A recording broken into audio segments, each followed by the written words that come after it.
Hello friends, welcome back in my new video. Myself S.K. Tigrawal, and now in this video we will talk about new topic cell apoptosis। और cell apoptosis को अपन जानते भी हैं programmed cell death के नाम से। कि apoptosis है क्या, कि एपोप्टोसिस से जैसे किसी भी ऑर्गेनिज्म हो चाहे कोई प्लांट्स हो, उसमें एक प्रोग्राम करके उस ऑर्गेनिज्म के द्वारा प्री प्लांट के द्वारा उस सेल की डेथ करना क्या कहलाती है, एपोप्टोसिस कहलाती है। एक कंडीशन ऐसी होती है कि अचानक कहीं चोट लग जाए, इंजरी हो जाए, उस टाइम पे सेल डेथ होती है। वो एक नेक्रोसिस कंडीशन होती है जिसमें अपनी खुद की डिजायर कुछ नहीं है, वो अनवांटेड सेल की डैमेज हो गई। लेकिन अगर अपन चाहें कि कौन से सेल को अपने को डेथ में भेजना है या उनकी डेथ करनी है, तो अपन प्लान करेंगे पहले कि किस साइड की सेल्स है वो किस में जाए, एपोप्टोसिस में जाए, या किस सेल की सेल है वो सर्वाइव करे। तो सेल जो है, जो प्लान के द्वारा जिनकी डेथ की जाती हो, उसे अपन कहते हैं एपोप्टोसिस। इसीलिए इसको अपन बोल रहे हैं यहाँ पर प्रोग्राम सेल डेथ। पहले से प्रोग्राम डिसाइड किया जाता है जिसके कारण से एपोप्टोसिस देखने को मिलता है। एक चीज़ अपन देखते भी हैं जनरल कंडीशन के अंदर कि एपोप्टोसिस का एग्जाम्पल कहाँ देखने को मिलता है। तो जैसे ही एम्ब्रियो का डेवलपमेंट होता है या प्लांट्स के अंदर, जब प्लांट्स की लीव्स है, ब्रांच है, फ्लावर्स है, जब वो बनते हैं या डिफ्रेंशिएशन होता है तो उनके अंदर प्रत्येक पार्ट सेपरेट होने लगता है। जैसे अपन सबसे पहले एग्जाम्पल देखें एम्ब्रियो का,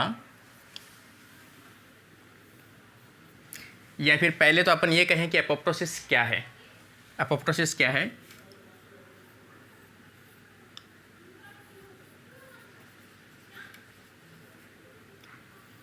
pre planned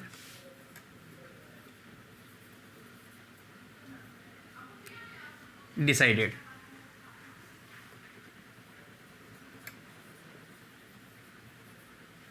cell death. Pre plan decided cell death को अपन क्या कह सकते हैं, एपोप्टोसिस कह सकते हैं। एपोप्टोसिस जो है वो यूज कहाँ पे आता है, एम्ब्रियोनिक डेवलपमेंट में, या फिर अपन कहें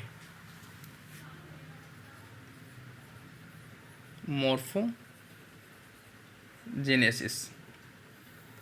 मॉर्फोजेनेसिस के अंदर यूज में आता है कि किस प्रकार के ऑर्गन की फॉर्मेशन होना है, या कौन सी सेल्स में कौन सा सेल टिश्यू जो है वो किस प्रकार की आकृति में कन्वर्ट होगा, तो मॉर्फोजेनेसिस है।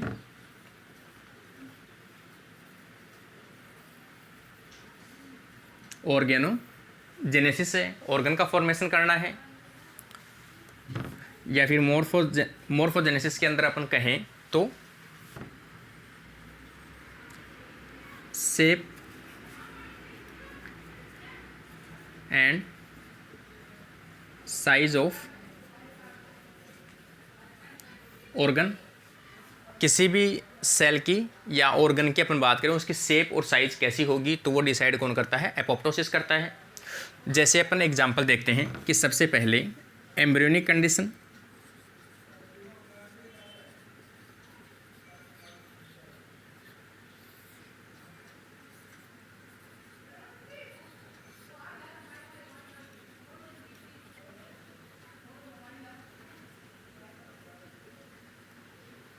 Limb development.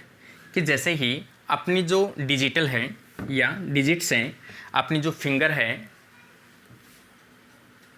Formation of finger का फॉर्मेशन करना और उनके बीच में गैप का फॉर्मेशन करना। जैसे कोई एक मसल्स का टिश्यू है इस प्रकार से, ये एक मल्टी सेलुलर टिश्यू, ये मल्टी सेलुलर एक क्या है, टिश्यू है। इसके अंदर से दो चीज़ें साथ में चलेगी, एक तो माइटोसिस, जिसके कारण से सेल की जो संख्या है वो लगातार बढ़ती जाए, या इस ऑर्गन के साइज है वो तो बढ़ती जाए। लेकिन उसी के जस्ट ओपोजिट जो सेल की डेथ होगी वो साथ साथ चलेगी। जैसे अपन ये कहें कि इसके साइज ऐसी है, तो यहाँ पर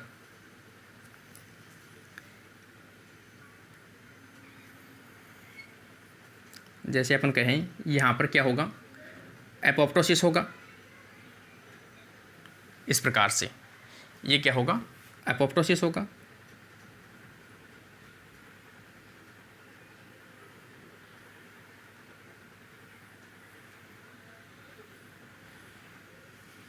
और यहाँ पर क्या होगा, फिंगर का फॉर्मेशन होगा। इसका मतलब ये जो सेल्स जो बीच में थी वो कहाँ पे चली गई, एपोप्टोसिस में। ये सेल कहाँ पे चली गई, एपोप्टोसिस में चली गई। और ये सेल जो आगे बढ़ती गई लगातार, जो फिंगर्स का फॉर्मेशन होता गया, इनमें कौन क्या होता गया, माइटोसिस होता गया।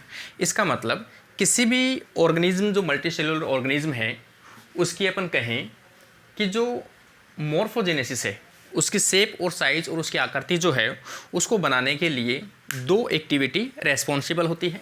वन, माइटोसिस डिवीजन, जो सेल को लगातार डिवाइड करती रहती है, जिसके कारण से उस ऑर्गन की शेप और साइज क्या होती है, इंक्रीज होती है।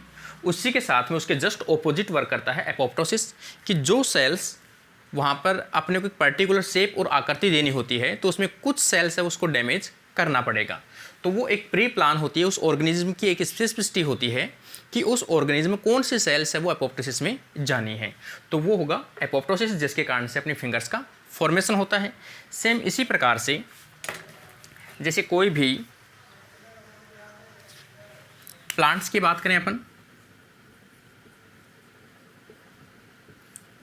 सेम जैसे कोई एक मल्टीसेलुलर टिश्यू है, उसी टिश्यू से ये मल्टीसेलुलर टिश्यू है,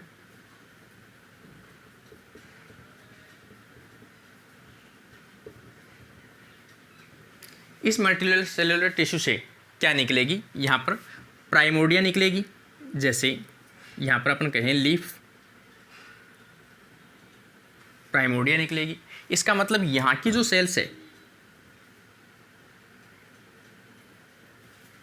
यहाँ की जो सेल्स है वो कहाँ जा रही है, एपोप्टोसिस में जा रही है। और ये जो सेल्स है ये इंक्रीज हो रही है, तो इंक्रीज किसके कारण से हो रही है, माइटोसिस के कारण से हो रही है। इसका मतलब दोनों आपस में क्या बनाते हैं, ये बैलेंस बनाते हैं, जिसके कारण से मल्टी सेलुलर ऑर्गेनिज्म की एक पर्टिकुलर आकृति अपने को देखने को मिलती है। तो ये था एपोप्टोसिस। एपोप्टोसिस हमेशा मैंने आपको बताया भी है किस में देखने को मिलता है,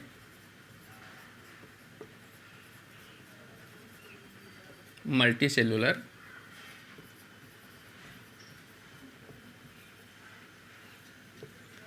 ऑर्गेनिज्म के अंदर। अब अपन देखते हैं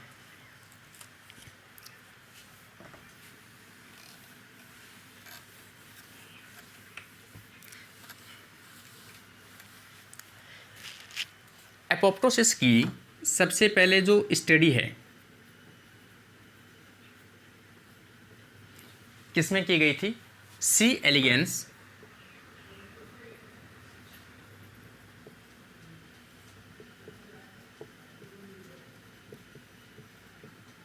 निमेटोड्स के अंदर की गई थी, जिसमें स्टार्टिंग की जो डेवलपमेंट फेज है इसकी, या एम्ब्रियोनिक फेज की अपन बात करें, उसमें इसकी नंबर ऑफ सेल जो थी 1000 नंबर सेल नंबर थी, जिसमें से जैसे जैसे इसका मॉर्फोजेनेसिस होता है, पर्टिकुलर इसकी शेप और साइज आती है, वैसे वैसे इसमें से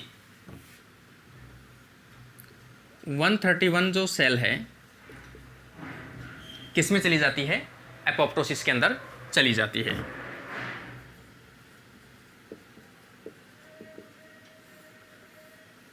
इसमें से 131 सेल जो है वो किस में चली जाती है, एपोप्टोसिस के अंदर चली जाती है। और जिसमें से 959 ये सेल किस में आती है, मॉर्फोजेनेसिस में यूज में आती है या डेवलपमेंट में यूज में आती है।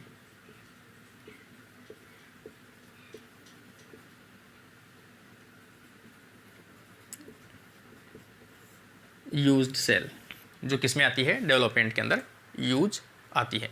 इस प्रकार से अपन ने सी एलिगेंस के अंदर भी स्टडी की है कि जैसे जैसे सेल एम्ब्रियो जो है मल्टीसेलुलर का, उससे जैसे जैसे ऑर्गेनिज्म का एडल्ट में कन्वर्ट होता है, लाइफ टाइम तक अपन देखते जाते हैं कि उनमें से कुछ सेल्स है धीरे धीरे डैमेज होने लगती है, धीरे धीरे एजिंग की ओर जाने लगती है, सेनिसेंस की ओर जाने लगती है, और वो उनकी डेथ होने लगती है, जिसके कारण से क्या आती है, एजिंग आती है। तो दूसरी चीज़ एपोप्टोसिस जो है वो किस प्रकार की प्रोसेस है, एपोप्टोसिस एक इरिवर्सिबल प्रकार की है।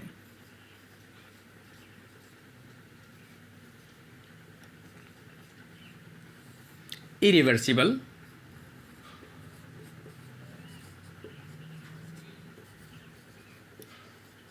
बायोलॉजिकल प्रोसेस है। मतलब जो सेल इस प्रोग्राम के अंडर में आ गई, अगर डेथ के अंडर में आ गई या उसको एपोप्टोसिस का सिग्नल मिल गया, तो वो सेल वापस रिकवर नहीं कर सकती। वो सेल हमेशा उसके क्या होगा, लास्ट टारगेट उसकी डेथ ही होगी। तो ये इरिवर्सिबल प्रकार की प्रोसेस है। इसका मॉडल जो है वो कौन सा है, सी एलिगेंस है।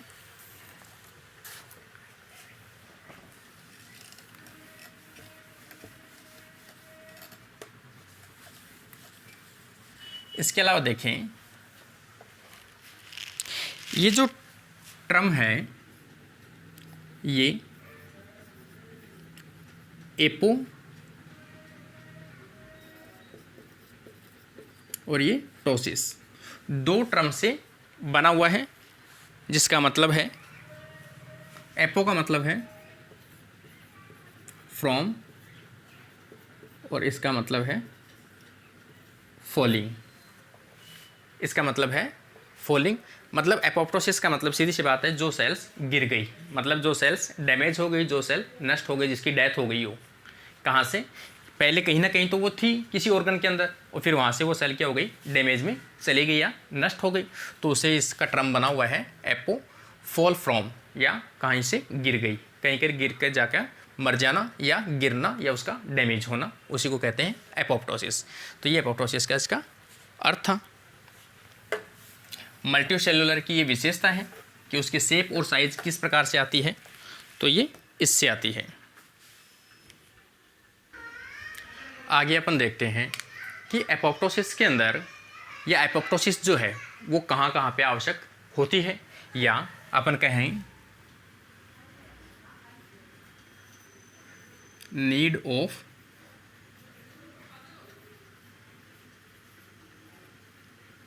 एपोप्टोसिस। एपोप्टोसिस की नीड मैंने बताई भी थी आपको वैसे, कि ज़्यादा वो जो डेवलपमेंट से रिलेटेड है उसमें वर्क आती है। जैसे फर्स्ट अपन देखें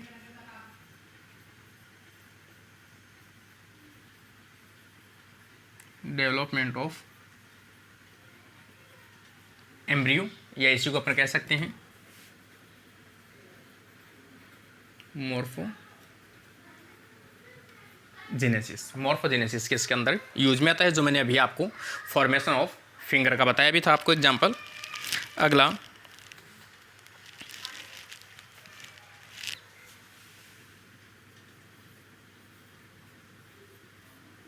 आरबीसी फॉर्मेशन, कि जो आरबीसी जो इमेच्योर है या जो वर्क नहीं कर पाती है, उन सेल्स को क्या कर दिया जाता है, एपोप्टोसिस में भेज दिया जाता है। जैसे 10⁻11 आरबीसी सेल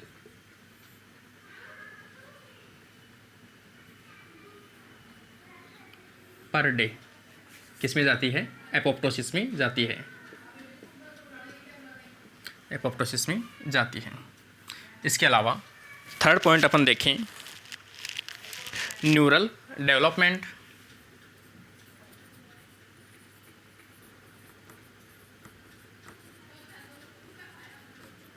जो न्यूरॉन्स हैं, न्यूरॉन्स के डेवलपमेंट में भी जितने न्यूरॉन्स बनती है उतनी न्यूरॉन्स मेच्योर नहीं हो पाती है।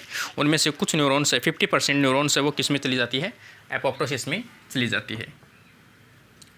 50% न्यूरॉन्स इन एपोप्टोसिस, और केवल 50% ऐसी होती है जो मेच्योर होती है और सेल सिग्नलिंग के अंदर यूज में आती है या इंफॉर्मेशन ट्रांसफ़र करने में यूज में आती है। फोर्थ, इन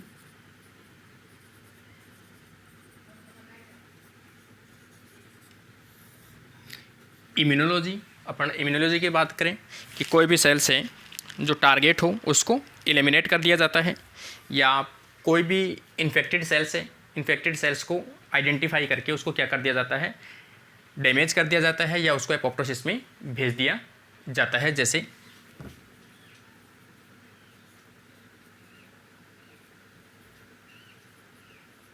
पैथोजेनिक अफेक्टेड सेल किस में चली जाती है, एपोप्टोसिस में उसको भेज दिया जाता है या उसे एलिमिनेट कर दिया जाता है। अगला आ जाएगा सेल्स का किसी प्रकार का अगर उसमें ट्रांसफॉर्मेशन हो गया हो,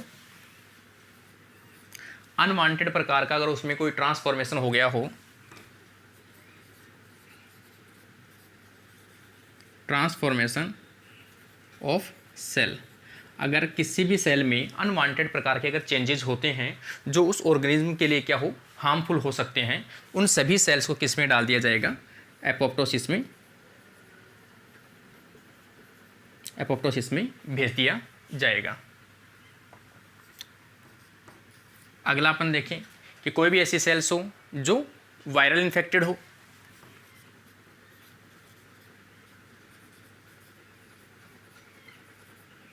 उनको भी किस में भेज दिया जाएगा, एपोप्टोसिस में भेज दिया जाएगा। या अपन कहें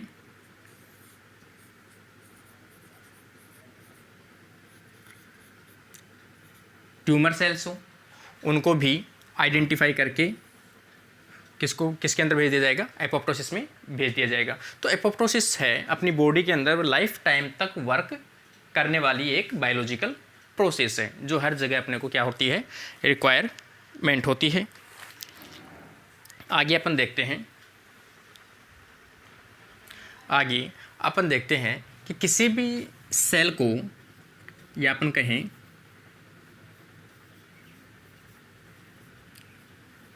टारगेट सेल, जो सेल किस में जानी है, एपोप्टोसिस में।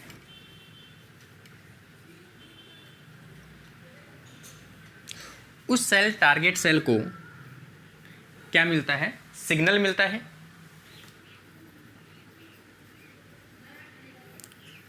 सिग्नल मिलता है। ये सिग्नल दो प्रकार से मिल सकते हैं। जैसे एक सिग्नल तो इसे मिले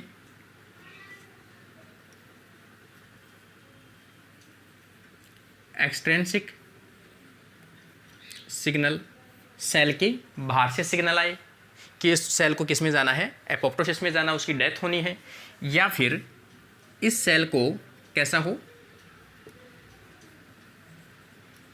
इंट्रेंसिक सिग्नल मिले तो भी उसको क्या किया जा सकता है, उसको एपोप्टोसिस में भेजा जा सकता है। या फिर एक अपन कहें एक कंडीशन कि जो पैथोजेनिक जो कंडीशन हो उसके कारण से अगर उसको सिग्नल मिले, जैसे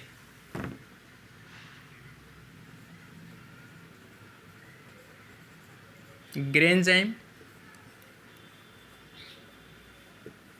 और परफोरिन के द्वारा, तो उसके द्वारा अगर सिग्नल मिलता है तो भी ये सेल्स किस में जाती है, अपनी टारगेट सेल वो किस में चली जाती है, एपोप्टोसिस के अंदर चली जाती है। इसका मतलब इसको सिग्नल मिलना इंपॉर्टेंट है। और वो सिग्नल तीन प्रकार से अपन देख सकते हैं। वैसे ये जो सिग्नल है वो किस प्रकार का है, एक्सटेंसिक सिग्नल है, बाहर से एक सेल के द्वारा दूसरे सेल को दिया जाता है, या किसी भी जो साइटोटिक सेल है उसको वो सेल जो है टारगेट सेल को देती है ये सिग्नल कि वो सेल किस में चली जाए, एपोप्टोसिस में चली जाए। इसके अलावा एपोप्टोसिस से जैसे टारगेट सेल ये है, तो एपोप्टोसिस के दौरान टारगेट सेल में होने वाले चेंजेस,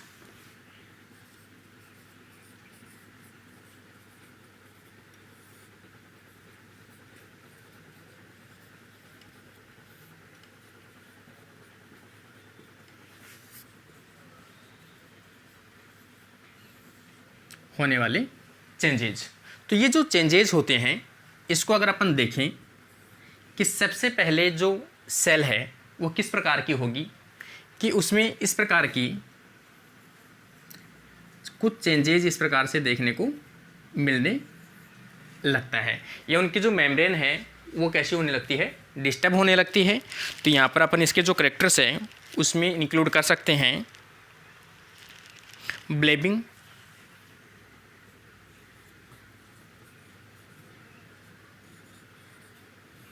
सेल ब्लेबिंग, सेल में किस प्रकार के उभार वगैरह आना। अगला अपन करें, सेल के अंदर धीरे धीरे श्रिंक होने लगती है, अंदर की तरफ धंसने लगती है।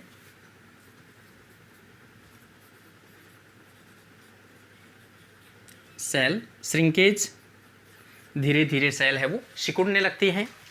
इसके अलावा अपन कहें न्यूक्लियर मेम्ब्रेन जो है वो धीरे धीरे क्या होने लगती है, टूटने लगती है।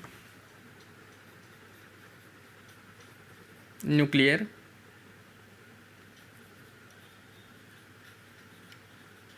मेम्ब्रेन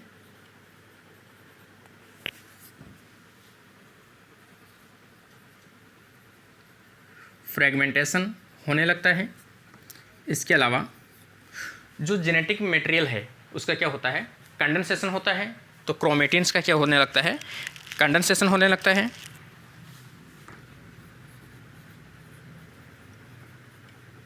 क्रोमेटिन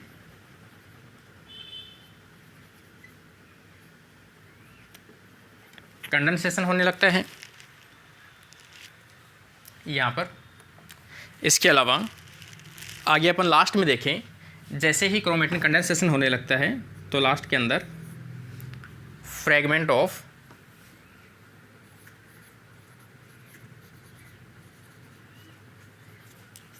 ऑफ डीएनए या क्रोमोसोम।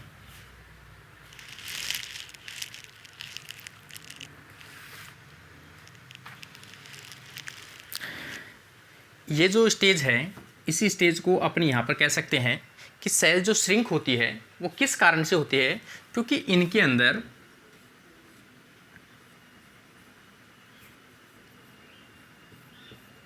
क्या होते हैं, साइटोस्केलेटन होते हैं। साइटोस्केलेटन प्रोटीन्स होती है वो ब्रेक होने लगती है। ब्रेक होने के कारण से उसकी जो शेप है वो शेप क्या होने लगती है, गड़बड़ाने लगती है, जिसके कारण से उसकी श्रिंकनेस देखने को मिलती है। तो यहाँ पर अपन कह सकते हैं ब्रेकडाउन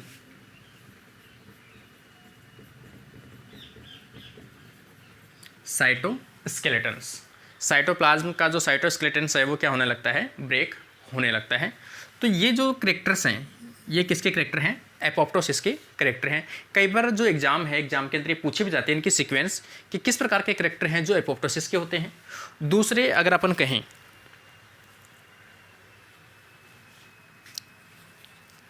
इसके अलावा यहाँ पर लास्ट में अगर और अपन लिखें तो लास्ट के अंदर इसमें बनने लगती हैं छोटी छोटी फ्रेगमेंट्स बनते हैं सेल के, जिसे अपन बोलते हैं एपोप्टोटिक बॉडीज।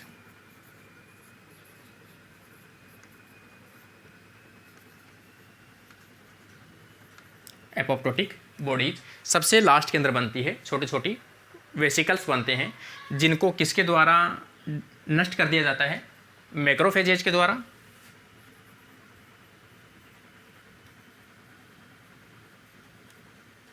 मैक्रोफेजेज के द्वारा जिसे नष्ट कर दिया जाता है। सेम इसी प्रकार से दूसरा टर्म अपन कहें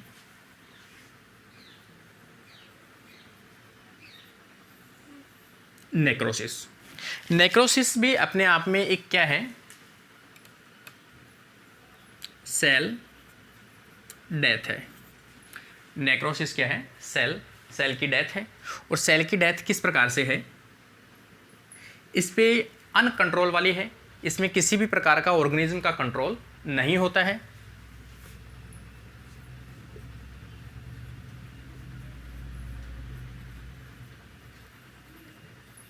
नॉट कंट्रोल्ड बाय ऑर्गेनिज्म। और नेक्रोसिस की जो डेथ होती है वो होती है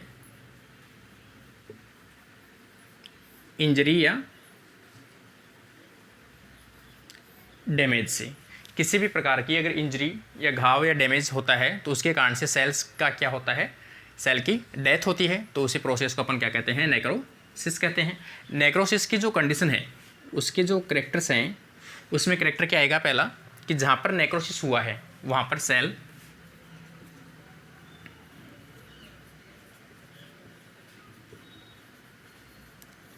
में स्वेलिंग देखने को मिलेगी, सेल है वो फूल जाएगी, और जबकि यहाँ पर क्या देखने को मिलता है, सेल श्रिंकेज होती है।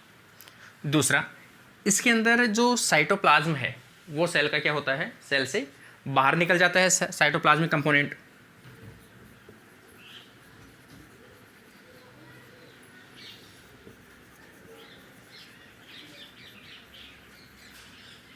साइटोप्लाज्मिक कंपोनेंट क्या होता है, सेल से आउट हो जाता है, और सेल क्या होती है, सेल डेथ होती है। इसमें किसी भी प्रकार की कोई सिग्नलिंग पाथवे की आवश्यकता भी नहीं पड़ती है, क्योंकि ये अचानक होने वाली एक अनवांटेड प्रोसेस है, जिसमें किसी भी ऑर्गेनिज्म को किसी भी प्रकार का अगर कट लगता है तो उसके कारण से सेल की अगर डेथ होती है तो उसके कारण से उसे अपन बोलते हैं नेक्रोसिस। तो ये इनसे डिफरेंस है, कई बार इन दोनों में डिफरेंस ही पूछा जाता है, या कमेंट्स हैं उनका डिफरेंस पूछा जाता है। तो ये नेक्रोसिस और यहाँ पर ये एपोप्टोसिस है। जैसे अपन इसको देखते हैं कि कोई भी एक नॉर्मल सेल है, इस नॉर्मल सेल को अपन क्या कह सकते हैं, टारगेट सेल कह सकते हैं। टारगेट सेल को सबसे पहले क्या मिला है, डेथ सिग्नल मिला है। डेथ सिग्नल मिलते ही इसके अंदर इसकी जो मेम्ब्रेन है वो डिस्टर्ब होने लगती है। किस कारण से, सेल श्रिंकेज होती है। सेल श्रिंकेज किस कारण से होती है, तो यहाँ पर इसके जो साइटोस्केलेटन है वो क्या होने लगते हैं, ब्रेक होने लगते हैं। साइटोस्केलेटन जैसे जैसे ब्रेक होते हैं वैसे वैसे इसकी जो शेप और साइज़ है वो बिगड़ने लगती है। उसी के साथ साथ यहाँ पर जो न्यूक्लियर मेम्ब्रेन है वो भी क्या होती है, ब्रेक होती है, न्यूक्लियर मेम्ब्रेन। इसके साथ ये जो क्रोमेटिन है वो कैसे होते जाते हैं, कंडेंस होते जाते हैं, जिसके कारण से इसकी जो शेप है और अधिक इसमें जो अपन ये कह सकते हैं एपोप्टोपोडिया जो है वो बाहर की तरफ एक एक्सटेंड मेम्ब्रेन स्ट्रक्चर निकलने लगती है इस प्रकार से, और धीरे धीरे यहाँ से वो क्या होने लगती है, टूटने लगती है इस प्रकार से, और टूट कर यहाँ पर छोटे छोटे फ्रेगमेंट्स बना लेती हैं। उस फ्रेगमेंट्स को अपन क्या बोलते हैं, एपोप्टोटिक बॉडीज़ बोलते हैं। एपोप्टोटिक बॉडीज़ को कुछ टाइम बाद में जो मैक्रोफेज सेल्स हैं, मैक्रोफेज सेल्स के द्वारा उनको फेगोसाइटोसिस की प्रोसेस के द्वारा अंदर की तरफ ले लिया जाता है और उसे क्या कर दिया जाता है,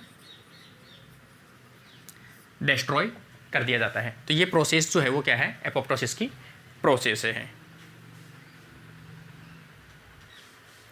एपोप्टोसिस के अंदर अपन देखते हैं कि इनको, एपोप्टोसिस के लिए मैंने सबसे पहले बताया भी था आपको कि इनको सिग्नल का मिलना ज़रूरी है, जिसके कारण से सेल की क्या हो, डेथ हो सके।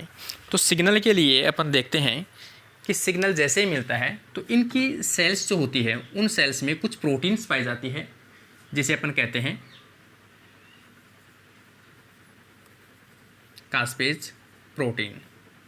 ये कास्पेज प्रोटीन जो है वो अपनी इनएक्टिव फॉर्म के अंदर देखने को मिलती है, इनएक्टिव फॉर्म के अंदर। और इनएक्टिव जो फॉर्म है वो अपने, इसको अपन कह सकते हैं कि उनके अंदर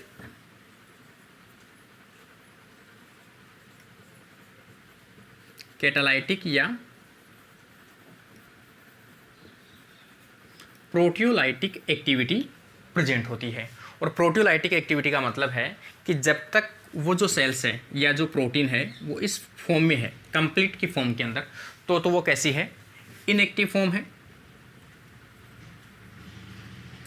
और जैसे ही ये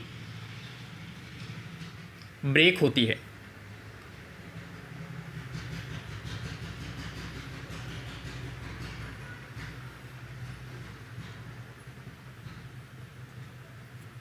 इस प्रकार से, तो इनकी जो एक्टिव साइज है या एक्टिव साइट है वो क्या होती है, एक्सपोज होती है। और एक्टिव साइट जो है,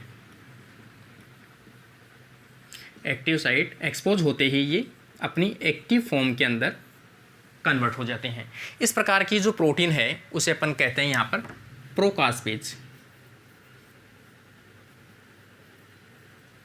जो एपोप्टोसिस के लिए रेस्पॉन्सिबल है। जैसे सिग्नल मिलता है तो एपोप्टोसिस क्या होते हैं, एक्टिवेट होते हैं और अपनी इनएक्टिव फॉर्म से कैसे कन्वर्ट होते हैं, अब एक्टिव फॉर्म में कन्वर्ट होते हैं और ये एक्टिव फॉर्म इनकी कहलाएगी। ये जो प्रोटर्म है ये हट जाएगा यहाँ से और ये कास्पेज एक्टिव फॉर्म होती है जो सेल की डेथ के लिए रेस्पॉन्सिबल होती है। आगे अपन इसको स्टार्ट करने के लिए देखते हैं कि एपोप्टोसिस को सेल सिग्नल जो है वो किस प्रकार से मिलते हैं। जैसे दो प्रकार के पाथवे यूज में ले सकते हैं।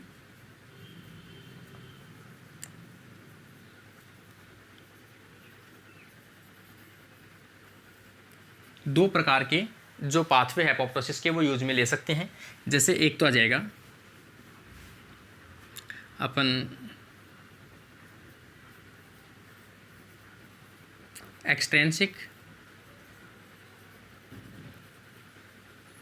पाथवे कि मतलब सिग्नल जो है वो बाहर से मिले सेल को, और दूसरा कौन सा आ जाएगा, इंट्रिंसिक पाथवे, जिसमें सेल को सिग्नल है वो कहाँ से मिले, उसको इनर साइड से मिले, या इंट्रिंसिक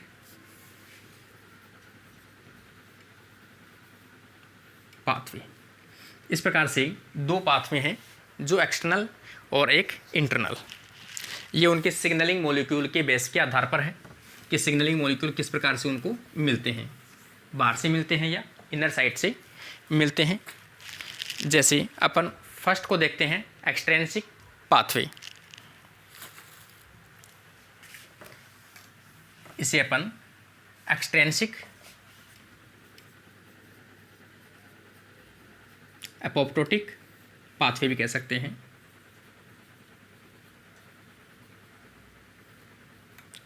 इसमें सीधी सी बात है, किसी न किसी बाहर से कोई एक लिगेंड की आवश्यकता पड़ती है। जो लिगेंड जो है, जैसे बाहर से ये कोई सेल है, इस सेल के ऊपर एक तो रिसेप्टर होना चाहिए, जैसे ये रिसेप्टर है और यहाँ पर एक लिगेंड आकर बाइंड हो। जैसे अपन एक एग्जांपल देखें, फाज लिगेंड। ये तो क्या है, फाज लिगेंड है, और इसी का जो रिसेप्टर होगा वो क्या होगा, फाज रिसेप्टर होगा। ये जैसे ही इसको रिकॉग्नाइज करता है तो ये इसका मतलब फाज एल जो है, फाज लिगेंड जो है वो क्या है, डेथ सिग्नल है। तो डेथ सिग्नल इसको कहाँ से मिलता है, बाहर की तरफ से मिलता है। तो ये डेथ सिग्नल है। जैसे बाहर की तरफ से मिलता है तो यहाँ पर इसकी जो अडेप्टर प्रोटीन है कुछ, वो क्या होती है, अडेप्टर, वो क्या होती है, एक्टिवेट होती है, इसके साथ बाइंड होती है और आगे की तरफ सिग्नल ट्रांसडक्शन देती है या सिग्नल को आगे की तरफ भेजती है, जिसके कारण से सेल की डेथ होती है। तो अभी अपन आगे देखते हैं कि किस प्रकार के इसमें सेल की डेथ की जाती है। तो ये जो एक्सट्रिंसिक पाथवे है, इस पाथवे में सबसे पहले रिक्वायर होती है, जैसे लिगेंड। लिगेंड सबसे पहले इसको रिक्वायर है, उसके साथ में उस लिगेंड का क्या होगा, रिसेप्टर। और रिसेप्टर कहाँ पे होगा, टारगेट सेल पर, जिसको किस में जाना है, एपोप्टोसिस में जाना है, टारगेट सेल पर। टारगेट सेल पर रिसेप्टर होगा। इसके अलावा कुछ इसमें क्या होते हैं, अडेप्टर भी होते हैं, उनके बारे में डिस्कस करेंगे। पहले अपन एग्जांपल देखते हैं कि किस प्रकार के उनके जो डेथ सिग्नल मिलते हैं। जैसे अपन पहला एग्जांपल तो यही लेते हैं, जैसे फाज लिगेंड और उसका रिसेप्टर कौन सा है, फाज रिसेप्टर। सेकंड अपन एग्जांपल इसकी बात करें, ट्यूमर नेक्रोसिस फैक्टर, और इसका जो रिसेप्टर है वो आ जाएगा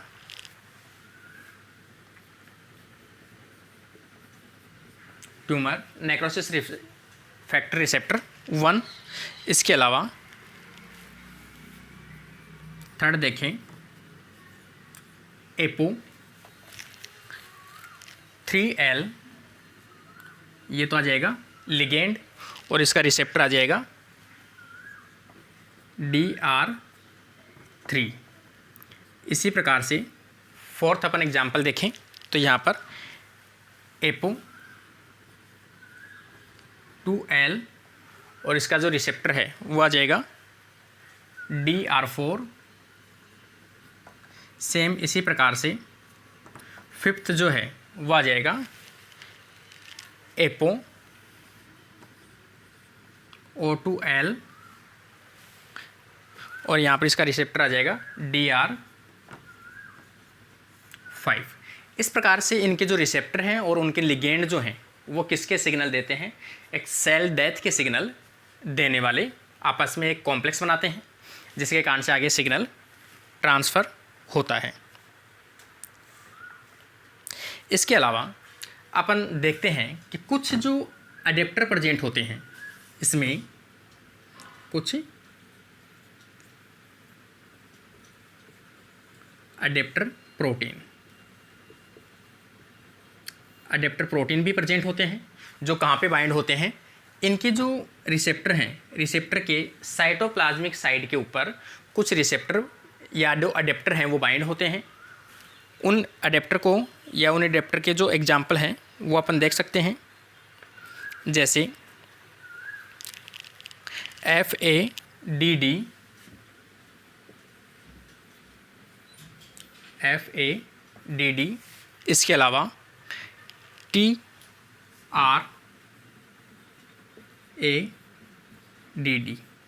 ये कैसे हैं, अडेप्टर प्रोटीन्स हैं जो किसके साथ में बाइंड होते हैं, जो रिसेप्टर का जो डोमेन है, रिसेप्टर का साइटोप्लाज्मिक डोमेन होता है, उनके साथ में बाइंड होता है। और साइटोप्लाज्मिक डोमेन है उसे अपन डेथ डोमेन भी कहते हैं, क्योंकि वो सिग्नल कौन सा दे रहा है, तो इसे अपन क्या बोल सकते हैं, डेथ डोमेन भी बोलते हैं। तो डेथ डोमेन को जो अडेप्ट करते हैं या अडेप्टर जो होते हैं आगे सिग्नल पास करने वाले, उनके एग्जाम्पल हैं FADD, TRADD, ये जो इनको आगे ट्रांसफ़र करने वाले हैं। इसके साथ ही ये जो अडेप्टर प्रोटीन्स हैं ये एक्टिवेट कर सकते हैं आगे कुछ एक्स्ट्रा जैसे कॉम्प्लेक्स हैं, उस कॉम्प्लेक्स को एक्टिवेट कर सकते हैं। जैसे अपन बात करें डिस्क,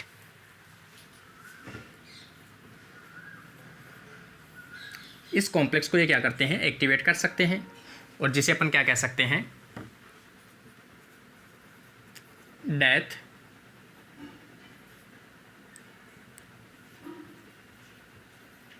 इंड्यूसिंग सिग्नलिंग कॉम्प्लेक्स। तो डेथ को इंड्यूस करने वाला सिग्नलिंग क्या है, ये कि कॉम्प्लेक्स है जो इंड्यूस किया जाता है इन अडेप्टर प्रोटीन के कारण से, और जिसके कारण से क्या होती है, सेल की डेथ होती है या आगे किसी पाथवे को ये एक्टिवेट करते हैं। जैसे अपन जनरली देखते हैं ऑटो कैटालाइटिक एक्टिविटी, जैसे अपन अगला पहले अपन बताया था मैंने आपको कि इनका जो लास्ट टारगेट होता है वो होता है जो कैटालाइटिक प्रोटीन से प्रोटीलाइटिक, जैसे प्रोकास्पेज 8, तो ये प्रोकास्पेज 8 को क्या करता है, एक्टिवेट करता है। तो ये तो इनके लिगेंड और रिसेप्टर था, ये इनकी अडेप्टर थे। अभी इन सब को अपन जोड़कर एक लिंक या एक डायग्राम ड्रॉ करते हैं, जिसमें आपको सब एक साथ अपन दिखाएंगे। तो अभी देखते हैं इसका डायग्राम। जैसे अपन एक्सट्रिंसिक पाथवे के बारे में देखते हैं कि एक्सट्रिंसिक पाथवे किस प्रकार से स्टार्ट होता है। मैंने आपको पहले बताया भी था कि इसमें कोई ना कोई बाहर एक्सटर्नल जो सिग्नल है या सिग्नलिंग मॉलिक्यूल है उसकी आवश्यकता पड़ती है। जैसे अपन बात कर रहे हैं यहाँ पर फाज लिगेंड, जो एक डेथ सिग्नल का रेस्पॉन्सिबल है, जो डेथ सिग्नल ये देता है। सेम इसका जो रिसेप्टर है वो फाज रिसेप्टर आ जाएगा। फाज रिसेप्टर के पास में नीचे की तरफ जिसे अपन कह रहे हैं डेथ डोमेन,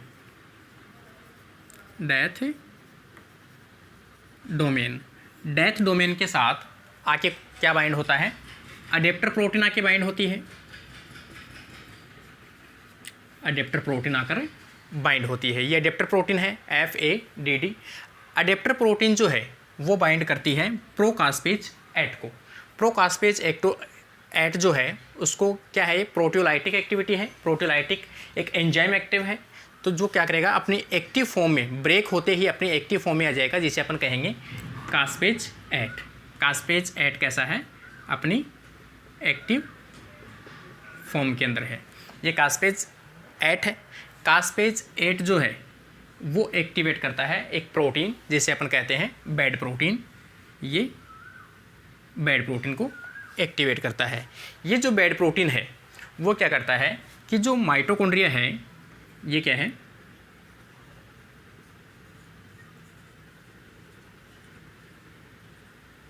माइटोकॉन्ड्रिया। माइटोकॉन्ड्रिया की जो मेम्ब्रेन है उसके ऊपर दो प्रोटीन का एक कॉम्प्लेक्स प्रेजेंट होता है, जिसे अपन कहते हैं BCL2 और BCL-XL। ये एक कॉम्प्लेक्स प्रेजेंट होता है। इस कॉम्प्लेक्स के साथ में जाकर ये बाइंड हो जाता है। तो ये कॉम्प्लेक्स कैसा हो जाएगा, ब्लॉक हो जाएगा। इसको ब्लॉक किसने किया है, बैड ने किया है। अगर बैड नहीं होता तो ये जो कॉम्प्लेक्स है, ये कॉम्प्लेक्स किसको जाकर ब्लॉक करता है, जनरल कंडीशन में ये जो बैक्स डाइमर है उसको जाकर क्या करता है, ये ब्लॉक करता है। बैक्स को जाकर क्या करता है, ये डाइमर को ब्लॉक करता है। लेकिन अपन ने क्या किया है, बैड प्रोटीन की सहायता से इसको यहाँ पर ब्लॉक कर दिया, जिसके कारण से ये इसको ब्लॉक नहीं कर पा रहा है। ब्लॉक नहीं कर पा रहा है तो बैक्स कैसा है, फ्री है। और फ्री रहेगा तो ये क्या रहेगा, ओपन रहेगा। मतलब ये गेट के रूप में वर्क करता है कि इसको गेट को क्या कर देता है, ये क्लोज कर देता है। और अब ये क्या है, गेट बैक्स डाइमर ओपन है चैनल, और ओपन चैनल है तो यहाँ पर क्या करता है, पोटेशियम जो है वो अंदर इसमें एंटर करते हैं। पोटेशियम आयंस जैसे ही इसके अंदर एंटर करते जाते हैं तो एंटर करने के कारण से आयंस की कंसंट्रेशन अंदर बढ़ती जाती है माइटोकॉन्ड्रिया के अंदर। और जैसे जैसे आयंस की कंसंट्रेशन बढ़ती जाती है तो वैसे वैसे बाहर की तरफ साइटोप्लाज्म से वाटर भी इसके साथ साथ में एंटर करने लगता है। और वाटर जैसे जैसे एंटर करता जाता है वाटर का लेवल इसमें बढ़ जाता है, जिसके कारण से ट्रिगर प्रेशर बढ़ता है इसका। और ट्रिगर प्रेशर बढ़ने के कारण से इसकी जो माइटोकॉन्ड्रियल मेम्ब्रेन है वो क्या हो जाएगी, फट जाएगी। अब इसमें देखते हैं अपन, जो इनर मेम्ब्रेन है उसके अंदर क्या प्रेजेंट होते हैं, साइटोक्रोम C प्रेजेंट होते हैं। साइटोक्रोम C मॉलिक्यूल्स है, जैसे ही माइटोकॉन्ड्रिया फटेगा, फटते ही माइटोकॉन्ड्रिया की जो साइटोक्रोम C है वो क्या जाएंगे, बाहर आ जाएंगे। ये माइटोकॉन्ड्रिया ब्रस्ट हो गई और यहाँ से ये साइटोक्रोम C जो है वो क्या जाएगी, बाहर आ जाएंगे। साइटोक्रोम C जैसे ही साइटोप्लाज्म में आते हैं तो वो क्या इंडिकेशन देते हैं, सेल एपोप्टोसिस।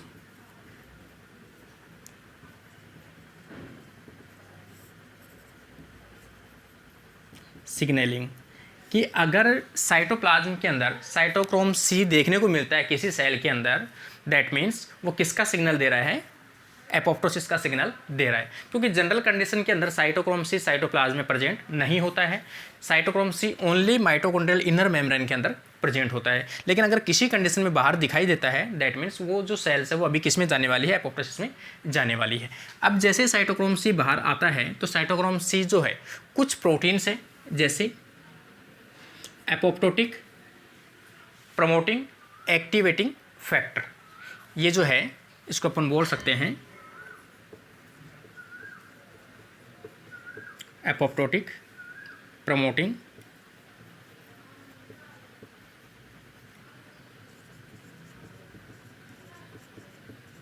Activating factor 1। इस फैक्टर के साथ में जाकर ये क्या होते हैं, बाइंड होते हैं और ये दोनों आपस में क्या बना लेते हैं, डाइमर बना लेते हैं। और जैसे ये जो डाइमर होता है इनका, ये डाइमर कहाँ पे जाके बाइंड होता है, ये डाइमर जाके बाइंड होता है प्रोकास्पेज 9 के ऊपर। प्रोकास्पेज 9 कैसी फॉर्म में है, इनएक्टिव फॉर्म में है। जैसे ही APF1 जो है वो बाइंड होता है, बाइंड होते ही प्रोकास्पेज कन्वर्ट इनटू कास्पेज अपनी एक्टिव फॉर्म में आ जाएगा। और कास्पेज 9 जो है वो किसके ऊपर सिग्नल देगा, प्रोकास्पेज 3 को। इसी प्रकार से ये कन्वर्ट होगा कास्पेज 3 के अंदर। कास्पेज 3 जो है वो आगे सिग्नल देगा, जैसे कास्पेज 6 है, कास्पेज 7 है, उनको एक्टिवेट करेगा। और ये सभी जो कास्पेज है वो एक्टिव होकर किस पे अटैक करेंगे, ब्रेकडाउन ऑफ साइटोस्केलेटन। साइटोस्केलेटन पर जैसे ही ब्रेक डाउन करेंगे तो सेल जो क्या हो जाएगी, श्रिंक हो जाएगी और सेल किस में चली जाएगी, एपोप्टोसिस में। आगे जो मैंने आपको 5 स्टेप बता रखी है, साइटोस्केलेटन का ब्रेक डाउन होना और न्यूक्लियर मेम्ब्रेन का ब्रेक डाउन होना, कंडेंसेशन ऑफ क्रोमेटिन्स और लास्ट में फ्रेगमेंटेशन ऑफ डीएनए या क्रोमोसोम और लास्ट में फॉर्मेशन ऑफ एपोप्टोटिक बॉडीज।